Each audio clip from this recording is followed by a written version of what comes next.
warahmatullahi wabarakatuh. Salam sejahtera bagi kita semua. Sebelumnya perkenalkan, nama saya Muhammad Zaki Aiman dan hari ini saya akan bersama teman-teman saya membawakan atau memperkenalkan produk bernama Pose. Untuk NIM saya adalah 056. Saya Angelita dengan NIM 231. Teman saya Almira dengan NIM 083. Saya Gafar Rajendra dengan NIM 192. Oke, langsung ke ini. Jadi hari ini ada beberapa konteks, beberapa konten yang akan kita bahas, yaitu aspek pasar dan pemasaran, aspek teknis, aspek SDM dan legal, aspek keuangan dan aspek AMDAL dari bisnis Pose ini sendiri. Next. Nah, untuk teman-teman yang sekiranya ingin melihat seperti apa sih Pose itu, kami udah buat wajahnya. Boleh di scan ya teman-teman ya, promotional website-nya, dan kita sudah buat prototype app-nya, dan silakan di scan gitu kan. Next. Jadi melihat dari kebutuhan hidrasi yang steril sangat penting bagi masyarakat Indonesia. Namun hanya 11% dari penduduk yang memiliki akses air minum yang bersih. Berdasarkan data BPS 2020, sebagian besar rumah tangga masih bergantung pada air pump, air pompa air, dan air kemasan yang sangat rentan tercemar. Sementara krisis air bersih diperparah oleh penggunaan plastik sekali pakai tadi. Indonesia menghasilkan 38 juta ton sampah per tahun dengan 37,71% tidak terkelola berdasarkan Sistem Informasi Manajemen Pengelolaan Sampah tahun 2023, menjadikan harus adanya solusi berkelanjutan yang sangat mendesak. Sebagai jawaban dari hal ini, Tumbler pintar dengan teknologi self-cleaning dan manajemen hidrasi berbasis aplikasi hadir untuk menyediakan air steril dan memantau asupan air dalam kehidupan sehari-hari untuk kebutuhan individu. Fitur ini mendukung pola hidup sehat dan mengurangi ketergantungan pada botol plastik. Nah, bisnis Tumbler ini berfokus pada tumbler pintar dengan fitur self-cleaning dan manajemen hidrasi berbasis aplikasi. Menyasar konsumen peduli kesehatan dan lingkungan. Dari profesional sibuk hingga atlet, produk akan dipasarkan di kota besar dan daerah dengan akses terbatas ke air bersih, membantu mengurangi botol plastik sekali pakai dan mendukung hidrasi yang tepat. Adapun visi misi dari bisnis ini adalah yang pastinya kita menciptakan keberlanjutan dalam hidrasi. Dengan misinya adalah mengurangi limbah plastik, memenuhi kebutuhan hidrasi yang aman dan teratur, mendukung pengembangan air minum bersih, memenuhi tuntutan gaya hidup modern dan estetis, dan memanfaatkan pertumbuhan pasar Tumbler. Oke, sekarang kita akan membahas dari segi aspek pasar. Next. Jadi dalam aspek pasar kita akan membahasnya terlebih dahulu dari bisnis model kanvas yang akan dimulai dari value proposition. Jadi Pose adalah tumbler pintar dengan teknologi self-cleaning yang menjaga kebersihan, fitur manajemen hidrasi, dan juga solusi ramah lingkungan dengan desain-desain yang dapat dikustomisasi. Nah, dari sini kita memiliki key activities. Yang pertama adalah R&D, kedua adalah pemasaran melalui media sosial dan juga event, ketiga adalah riset pasar dan juga pengelolaan hubungan dengan konsumen. Nah, oleh karena itu kita memiliki customer relationship management dari customer relationship dan juga layanan pelanggan berbasis chatbot dalam aplikasi, program edukasi, penawaran diskon dan juga dukungan pengguna. Dan dari sini kita juga bisa melihat bahwa kita terdapat key partners, yang dimana key partners pertama adalah pemasok, yang kedua gym dan toko retail kesehatan, ketiga rumah sakit, dan yang keempat adalah health influencer. Untuk selebihnya akan dijelaskan lebih lanjut, tapi untuk cost structure dan juga revenue stream akan dijelaskan di keuangan. Next. Oke, di sini kita memiliki gambaran umum dari aspek pasar. Kita bisa mengetahui bahwa memang Pose ini menjadi solusi untuk masyarakat di Indonesia dengan data yang mendukung. Pertama adalah dari SKMMT pada tahun 2022 yang menyatakan bahwa hanya 11,9 masyarakat Indonesia memiliki akses air minum yang berkualitas. Dan yang kedua adalah menurut data Box pada tahun 2024 bahwa 40,64% rumah tangga mengandalkan air kemasan. Dan yang ketiga adalah menurut BPS pada tahun 2022 produksi air bersih naik menjadi 5,267,5 juta juga mendukung salah satu program PBB yakni Sustainable Development Goals ataupun SDG dengan elemen yang keenam yaitu Clean Water and Sanitation. Next. Nah, di sini kita juga memiliki customer persona yang terbagi menjadi dua. Yang pertama adalah laki-laki 25 tahun berwarga negara Indonesia dan aktif berolahraga, aktif berkegiatan, bekerja di perkantoran, sangat memperhatikan tren-tren masa kini dan juga performa dan kesehatan tubuhnya. Ya, di sini challenges yang dia hadapi adalah sering beraktivitas, khawatir tumbler ini mudah bocor, dan yang kedua adalah terkadang suka lupa untuk hidrasi. Dan yang kedua adalah customer persona dari Ibu Anik, yaitu adalah perempuan berumur 65 tahun memiliki kebutuhan khusus, penyakit kronis, pensiunan, dan juga memiliki keterbatasan dalam mobilitas. Next. Oke, di sini kita lanjut ke penawaran. Jadi salah satu kompetitor kita adalah Stanley dan juga Proxical. Nah, tapi dari sini memang Stanley memiliki penjualan yang jauh lebih besar dibandingkan kita, itu 10 juta produksi sequential, yang dimana kita memiliki kapasitas produksi sebesar 1000 unit atau 12.000 per tahun. Tetapi karena kita masih emerging market, jadi kita masih memiliki potensi untuk menumbuhkan bisnis kita. Nah, next ini adalah kita memiliki beberapa challenges dalam aspek penawaran, dimana yang pertama adalah ketersediaan bahan baku, kedua teknologi produksi, dan ketiga persaingan dan perubahan tren. Namun di sini kita juga sudah memiliki proyeksi penjualan tentang Samsung yang akan dijelaskan di aspek keuangan untuk memitigasi hal tersebut. Next.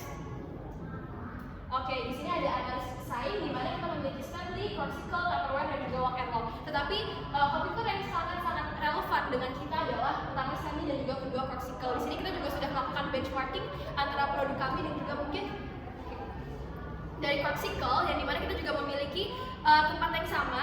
Produksinya juga memang kita tuh mirip, tetapi bedanya adalah kita jauh lebih canggih. Jadi kita memiliki fitur hidrasi, kita terintegrasi dengan aplikasi yang dimana kalau misalnya Proxical ini hanya fokus kepada desain. Nah, di sini juga memang memiliki unique value proposition dari Stanley dan juga Proxical, tetapi dari segala macam kompetitor yang kita miliki tidak memiliki unique value proposition yang kita miliki, yaitu Postgate dengan fitur hidrasi dan juga terintegrasi dengan aplikasi. Oke, next ini adalah aspek pemasaran. Di sini kita bisa memiliki bahwa Pose ini juga memiliki emerging market. Jadi yang pertama adalah kita bisa mengetahui bahwa tumbler seperti set ini menjual sebanyak 100 lebih warna dengan pendapatan hingga 402 juta dolar pada tahun 2022. Yang kedua juga Proxical ini menarik konsumen kelas atas dan setelah bertumbuh pesat sejak 2010 dengan peningkatan pendapatan hingga 50,8% pada tahun 2018.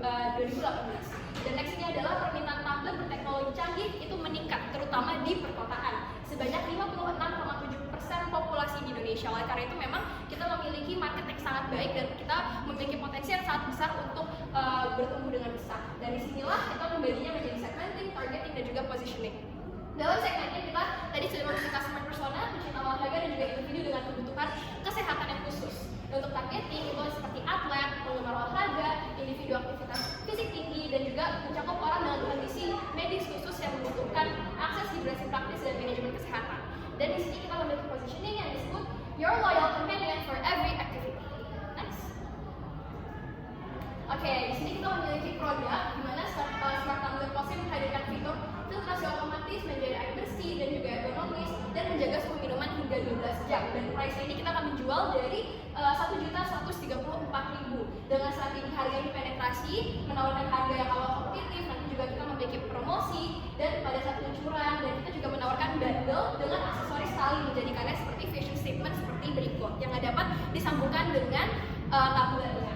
Oke, next kita juga memiliki place di mana kita memiliki online dan juga offline. Untuk online kita memiliki promotional website dan juga ada aplikasi khusus. Kita juga akan menggunakan commerce dan juga untuk toko ini kita akan bekerja sama dengan toko retail dan sebagainya. Namun kalau kita sudah cukup stable, kita akan memiliki pop-up store sendiri. Dan next kita juga memiliki promotion. Dimulai dari social media commerce. Walaupun pembelian itu akan ada di aplikasi kita, tapi kita akan menggunakan seperti Instagram, TikTok, dan sebagainya untuk mempromosikan. Dan kami kedua ada promotional website, ketiga ada search engine optimization, keempat content marketing, kelima kita akan mempertahankan program loyalty yang dari newsletter dan juga public relation. Kita akan memiliki partnerships dengan key partners rumah sakit, toko retail, health influencer, dan sebagainya. Kita juga akan memiliki health campaigns, community events, workshops, health influencer, dan juga juga personal selling dan juga word of mouth. Di sini people dari manajemen sumber daya manusia akan dijelaskan di aspek tersebut, tetapi untuk Smart Tumbler ini memiliki chatbot AI untuk dukungan personal, informasi kesehatan, dan tips hidrasi yang akan ada di aplikasi. Next. Oke, di sini kita memiliki marketing mix dari segi proses, di mana kita membaginya menjadi piramida terbalik, dimulai dari lead generation, lead nurture, sampai dengan sales and loyalty. Untuk lead generation ini kita akan memiliki brand awareness untuk para masyarakat Indonesia, lalu dilanjut dengan lead nurture, di mana kita akan nurturing agar dari awareness ini akan bergerak ke interest, lalu ke consideration, sampai nanti ke tahap sales and loyalty, di mana sudah ada purchase, yaitu conversion dari consideration ke purchase. Dan nanti post purchase ada sales and loyalty program. Next. Di sini kita memiliki physical evidence, di mana ini botol-botol yang sudah desain dan juga ada kemasannya. Di sini ada aplikasi dan juga promotional website yang akan dapat dilihat dari scan tadi. Next. Dan di sini kita memiliki teknik pemasaran produk. Jadi kita membaginya dari production life cycle, product life cycle PLC, dimulai dari introduction, yaitu campaign. Dari campaign kita akan hadir di media sosial, kita juga akan melakukan campaign tentang sanitasi air bersih, publikasi, dan juga influencer kesehatan. Next ada seremoni, itu sudah mulai dari introduction ke growth, di mana kita akan berkolaborasi kemajuan dengan mitra-mitra kesehatan. Yang ketiga adalah activation, di mana kita sudah memasuki growth ke maturity. Di sini kita ada discount tumbler untuk perayaan ulang tahun, perayaan American Indonesia, International Health Day, dan sebagainya. Lalu ada acara komunitas lokal, kita akan mengadakan workshop, maraton, event olahraga, dan sebagainya. Lalu kita akan masuk ke activity. Jadi di activity ini sudah mulai ke growth ke maturity, di mana ada program loyalitas, dan di mana kita sudah juga mulai stable. Jadi kita ada pop-up store di acara kesehatan, retail, gym, dan lainnya, pembelian merchandise special, dan survei testimonial, dan juga open for feedback. Next. Oke, di sini ada SWOT analysis. Strength tadi kita sudah sempat mention di value proposition juga. Untuk weakness memang kita memiliki harga yang relatif tinggi, tapi kita juga harganya tuh sama dengan Corpsicle dan juga kurang lebih sama Corpsicle dengan Stanley. Lalu penggunaan aplikasi dan fitur digital mungkin membutuhkan knowledge tertentu untuk masyarakat, dan juga fitur canggih seperti soft landing juga memerlukan komponen teknologi dan bahan yang sangat berkualitas. Next ini adalah untuk opportunities. Kita memiliki target pasar yang sangat luas yang sudah didukung dengan data-data yang sudah kami miliki, dengan tingkat kebutuhan air bersih yang tinggi, dan juga smart products yang terintegrasi dengan teknologi memudahkan kehidupan sehari-hari. Namun memang di satu sisi kita memiliki ancaman, di mana ancamannya merek tumbler konvensional ini kita juga memiliki produk-produk yang serupa, tetapi memang tidak memiliki unique selling proposition seperti Pose. Kedua, kita juga harus dapat memperluas pasar di daerah-daerah dengan akses terbatas, tidak hanya di perkotaan. Ketiga, regulasi yang ketat. Dan keempat adalah ketergantungan pada bahan-bahan tertentu. Next. Di sini ada Porter's 5 Forces, di mana terbagi menjadi 5. Yang pertama ini customer bargaining power. Untuk customer bargaining power, memang mungkin customer ini dapat memiliki pengganti dan juga memiliki sensitivitas harga bila terjadi kenaikan ataupun penurunan. Dan di sini juga threat of new entrance, di mana memang pasar ini tuh pasar tumbler sangat-sangat kompetitif. Kita harus memiliki diferensiasi produk, loyalitas pelanggan, dan juga intensitas secara keseluruhan. Dan next ini adalah supplier bargaining power, yaitu hambatan masuk, skala ekonomi, kebutuhan teknologi dan keahlian, dan juga kita harus maintain loyalitas. Dan next ini adalah internal competition atau rivalry, di mana ketersediaan bahan khusus, kemudahan beralih dari pemasok, pengaruh terhadap biaya, dampak gangguan rantai pasokan. Dan yang terakhir adalah threat of substitutes. Jadi di sini ada pilihan produk yang beragam, fokus pada harga dan fitur, dan ukuran dan pengaruh pembeli. Next.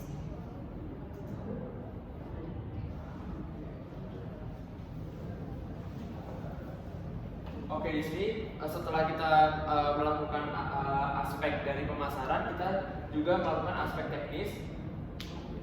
Jadi di sini kita mempunyai dua desain, yaitu desain metalik dan juga desain doff. Nah, desain metalik ini cocok untuk fashion and trendy, dan juga desain doff ini cocok untuk cool and sporty. Nah, mungkin di sini ada spesifikasi bahan produk. Jadi bodinya ini terbuat dari stainless steel 304 dengan lapisan luar bertekstur untuk pegangan yang sangat nyaman. Dan juga di sini ada filter. Di sini filter yang kami kombinasikan ini karbon aktif dan serat kelapa untuk hasil air yang lebih bersih dan sehat juga. Nah, kapasitasnya dari tumbler ini tuh 750 ml.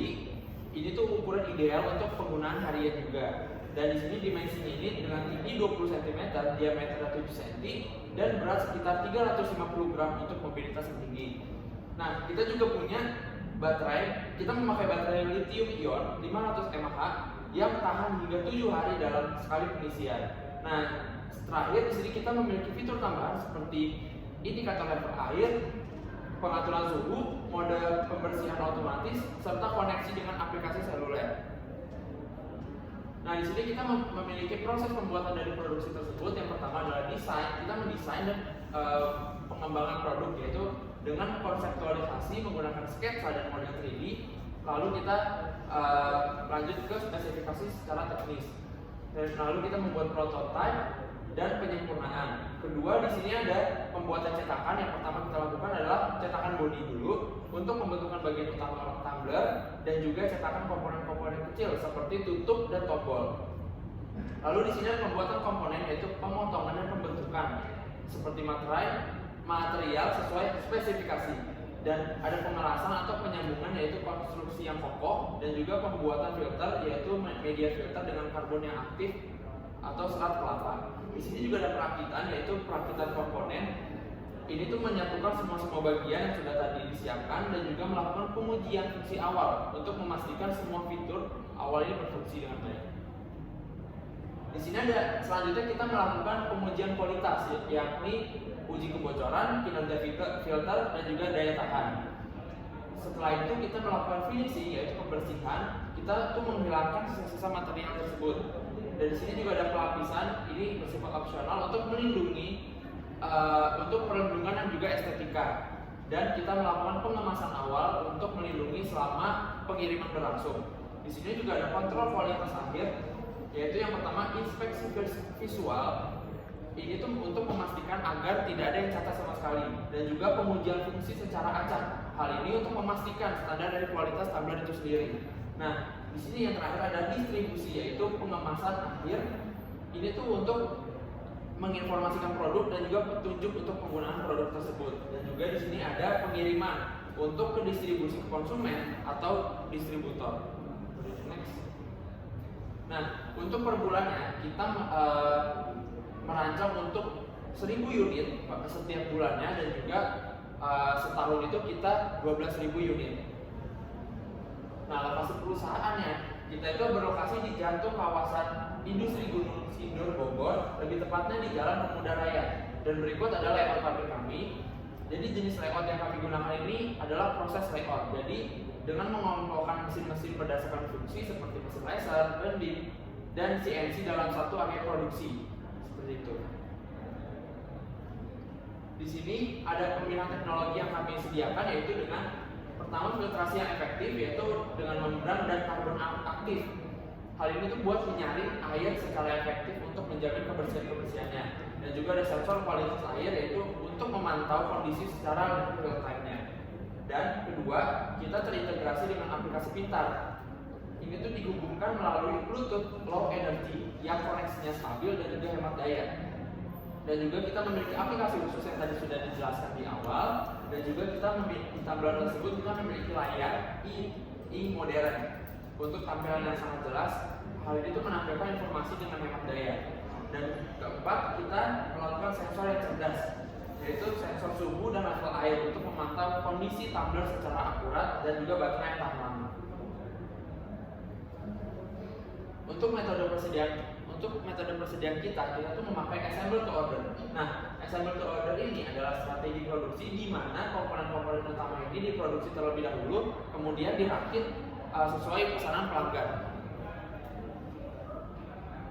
Nah, di sini kita melakukan ada peralatan mesin dan layoutnya juga. Yang pertama adalah mesin CNC untuk membentuk dan memotong, dan juga mesin laser untuk membuat desain logo yang lebih detail. Dan juga di sini ada mesin bending untuk membentuk lembaran stainless steel menjadi bentuk melengkung, dan juga mesin las yang ini tuh untuk menyambungkan komponen menjadi satu di setiap unit yang kuat dan juga kedap.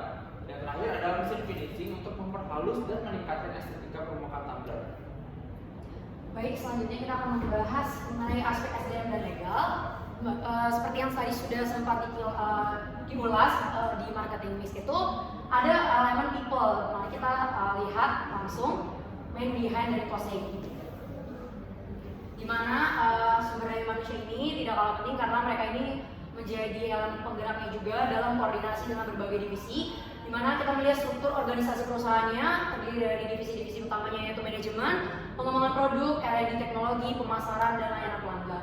Ketika kita melihat job description-nya, kita melihat ada beberapa bentuk, yaitu ada Chief Executive Officer atau CEO yang memimpin dan mengawasi keseluruhan strategi bisnis POSEI. Mereka juga menjadi kuncian untuk pelaksanaan dari visi misi dari perusahaan POSEI ini. Di mana tadi kita sudah melihat visi misi yang ada dalam perusahaan ini, ada 5 visi misi yang nantinya akan dipantau oleh CEO.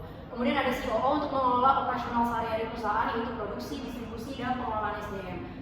Di mana nantinya juga akan dipantau juga operasi yang akan dikerjakannya. Kemudian ada juga CTO, yaitu mengawasi pengembangan teknologi POSEI, yaitu merancang inovasi teknologi yang digunakan pada produk dan aplikasi. Kemudian ada CFO, yaitu mengelola seluruh aspek keuangan perusahaan, laporan keuangan, dan anggaran-anggaran yang ada nantinya. Kemudian ada CMO, yaitu mengembangkan strategi pemasaran lebih luas, yaitu memberikan brand awareness kepada masyarakat.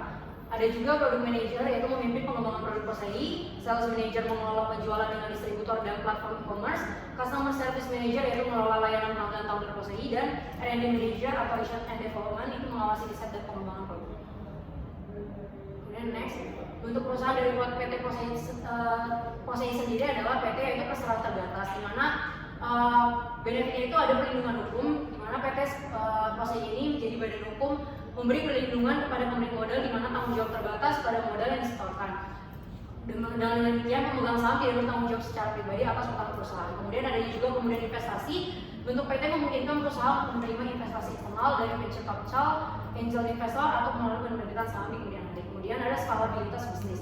Dengan produk yang berbasis teknologi seperti tumbler data, perusahaan perlu fleksibel untuk berekspansi, baik melalui peningkatan produksi, inovasi teknologi, atau bahkan ekspansi ke pasar global.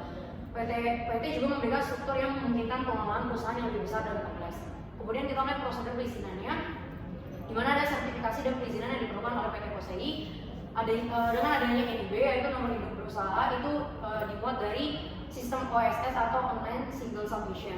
Kemudian ada juga izin usaha industri, di mana izin pembangunan pabrik atau tempat produksi itu dalam bentuk IMB, izin mendirikan bangunan untuk pabrik dan izin lingkungan. Kemudian ada sertifikasi teknologi dari Kementerian Komunikasi dan Informatika Kominfo. Sertifikasi produk IoT untuk sensor dan teknologi saat cleaning berfungsi aman, sedangkan sertifikasi aplikasi mobile memastikan manajemen integrasi dan tumbler mematuhi regulasi privasi dan penggunaan. Kemudian ada izin produk berbasis makanan dan minuman atau dari Badan Pengawas Obat dan Makanan atau BPOM, yaitu untuk memastikan standar ini BPA free. Kemudian ada sertifikasi ramah lingkungan dari Kementerian Lingkungan Hidup dan Kehutanan. Kemudian ada pendaftaran merek dagang dari Direktorat Jenderal Kekayaan Intelektual, Kementerian Hukum dan HAM untuk nama, logo, dan desain produk. Kemudian ada dampak yang ditimbulkan, yaitu pertama dampak positif. Kemudian kita akan membahas aspek AMDAL, di mana ada dampak-dampak yang bisa dilihat di sini. Ada dampak yang ditimbulkan, yaitu dampak positif dan dampak negatif.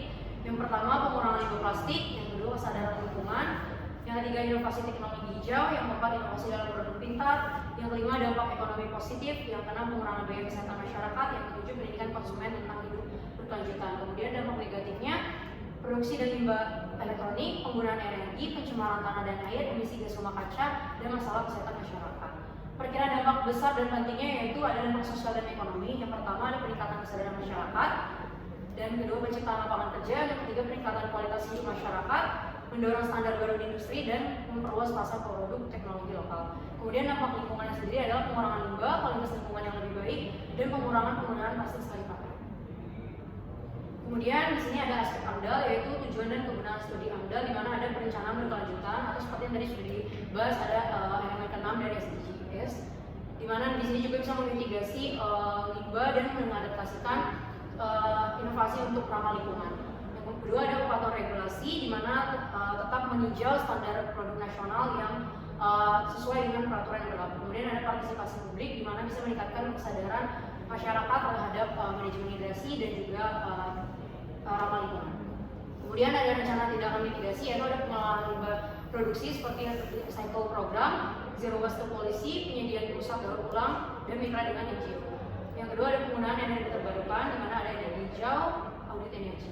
Yang ketiga ada edukasi dan kesadaran, di mana ada juga kampanye kesadaran lingkungan dan daur ulang untuk nantinya bermitra dengan mitra-mitra daur ulang. Kemudian ada juga pelatihan karyawan, dan yang keempat ada R&D untuk inovasi berkelanjutan, yaitu pengembangan produk ramah lingkungan. Lalu di sini ada Di sini ada dari pengelolaan lingkungannya, di mana ketika mereka mengelola nanti material atau bahan-bahan baku dan sisa limbah itu tidak mengganggu dari pusat office sendiri, sehingga tempatnya tetap steril dan tidak memberikan limbah-limbah yang menjadi polusi. Baik, kita lanjut ke aspek keuangan. Baik, dasar dari penentuan saham kami adalah karena target market kami di Pulau Jawa, jadi kita harus tahu dulu populasi masyarakat Jawa itu berapa banyak. Setelah itu, kita harus tahu juga tingkat partisipasi olahraga dan kesadaran kesehatan di masyarakat Jawa itu seberapa banyak. Jadi dengan total aksesibel market sebesar 171 triliun sekian, kita mendapatkan tingkat partisipasi olahraga masyarakat dan tingkat kesadaran kesehatan di Pulau Jawa itu sekitar 13 triliun sekian, sehingga service obtainable market kita adalah 1.487.431,63 APP. Jadi pose ini itu kita sudah tinjau dari berbagai aspek apa aja yang dibutuhkan untuk menjalankan operasionalnya dan bisnis untuk menjadi profitable.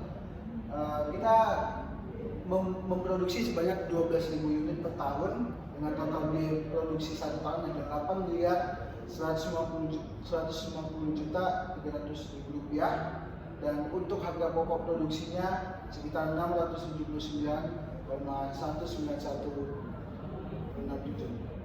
Nah, harga pokok produksi itu menjadi dasar dari harga jual, karena harga jual itu adalah 140% dari harga pokok produksi.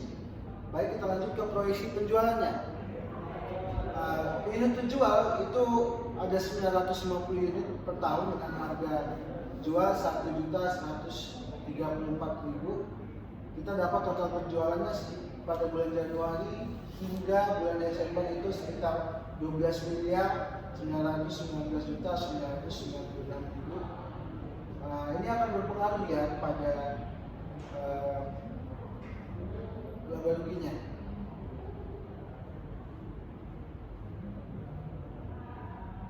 Laba rugi itu tentunya kita menghitung dulu penjualannya berapa, sekitar 12 miliar, HPP-nya itu 1/12 dari penjualan tersebut. Kita dapat gross profit margin-nya adalah sekitar 11 miliar 743 juta, hingga laba bersihnya itu sekitar 7 miliar 682,257 juta. Nah, laba bersih itu didapatkan setelah kita menghitung bunga dari pinjaman yang kita lakukan dan pajak 22% sesuai regulasi, dan plus biaya-biaya lainnya. Boleh ke perkiraan biaya neraca.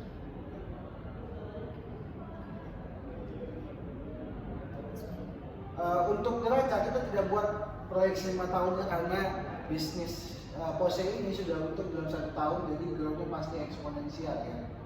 Nah, berdasarkan yang tahun pertama, total aset yang kami miliki adalah sekitar 17 miliar 282 juta 257, yang mana itu didominasi oleh aset tidak lancar seperti tanah kami yang beli, tanah bangunan, website landing page, peralatan, dan sebagainya. Oke. Kita tahu bahwa tadi modal untuk yang dibutuhkan untuk operasional itu sekitar 8 miliar sekian, tapi untuk memastikan yang namanya keamanan bisnis, jadi inilah yang kami telah hitung sekitar 8 miliar tadi ya. Juga untuk memastikan keamanan bisnis, kami memakai modal atau memakai pinjaman dari bank sekitar 2 miliar, jadi total injek pada tahun pertama itu adalah 10 miliar dalam bisnis. Dengan aset lancar sebesar 8 miliar pada akhir tahun, kita tahu juga kebutuhan modal kerjanya adalah sekitar 8 miliar 420 juta 597 rupiah.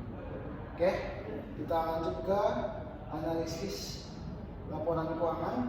Berdasarkan analisis laporan keuangan, baik itu dari rasio likuiditas, profitabilitas, solvabilitas, dan aktivitas, POSE ini menunjukkan growth yang sangat-sangat baik dan penggunaan aset yang sangat-sangat efisien ditunjukkan dengan aset turnover-nya 75%. Untuk bisnis manufacturing itu sangat-sangat bagus ya, dan likuiditasnya ini salah satu bagian yang penting juga karena kita tidak memiliki yang namanya kewajiban lancar. Itu kita memiliki likuiditas sangat-sangat baik di mana kita bisa langsung exit kalau terjadi apa-apa. Nah, NPV-nya dalam 5 tahun, meskipun kita tidak buat proyeksi neraca dan laba ruginya selama 5 tahun tadi, itu kita mendapatkan nilai bisnis akhir kita adalah sekitar 22%, 22 miliar 832 juta sekian. Dengan IRR 71,67%, artinya adalah aset atau apa yang dimiliki oleh bisnis POSE ini akan bertumbuh sebanyak 71,67% dari tahun ke tahun. Dengan profitability indexnya sekitar 3,28, yang mana artinya adalah setiap 1 rupiah yang diinvestasikan ke dalam bisnis ini maka akan menghasilkan 3,28 rupiah, dan payback periodnya adalah 1,3 tahun atau kurang. Selanjutnya kita ke analisis BEP. Dalam analisis BEP kita telah menghitung biaya tetapnya sekitar 6 miliar dan biaya variabel per unitnya adalah sekitar 98.000 per unit. Harga jual tadi adalah 140% dari APP, dan break-even point-nya terjual sekitar 6.736 unit, maka bisnis kami akan balik modal. Berarti unit yang harus dijual setiap bulan adalah 561 unit. Kalau kita ingat dari tadi proyeksi penjualannya, kita sangat-sangat perform. Dari bulan ke bulannya tidak hanya 561 unit, bahkan lebih dari itu. Selanjutnya ke analisis arus kas. Berdasarkan analisis arus kas, kita laba bersihnya sebesar 7.682.297 juta rupiah, dan perubahan dalam aset lancar persediaannya sekitar 743.200.000 rupiah. Nah, ini dikurangi ya. Jadi arus kas operasional, arus kas year on year kita dapat sekitar 6.938 juta per tahunnya. Kalian jadi nanti itu bisa 22 miliar NPV. Kesimpulannya adalah PT Baju Harta Wijaya atau POSE menunjukkan kinerja keuangan yang kuat pada tahun pertama dengan likuiditas tinggi, profitabilitas efisien, solvabilitas sehat, dan aktivitas optimal.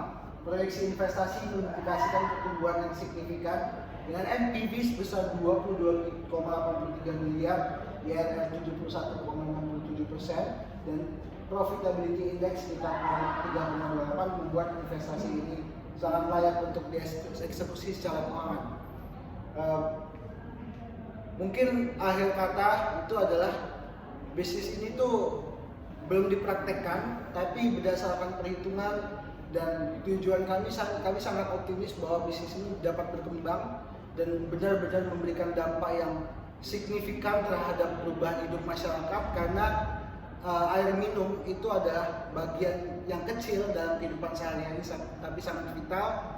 Dengan merubah bagian-bagian kecil itu nanti akan berdampak pada hal-hal yang besar. Bisa jadi hal-hal kecil yang sering kita abaikan memberikan dampak yang besar. Terima kasih telah memperhatikan presentasi dari kami, semoga bermanfaat. Mohon maaf apabila ada kekurangan dan kesalahan. Sekian dari saya, Muhammad Zaki Aiman sebagai CEO dari POSE. Wabillahi taufiq wal hidayah. Wassalamualaikum warahmatullahi wabarakatuh.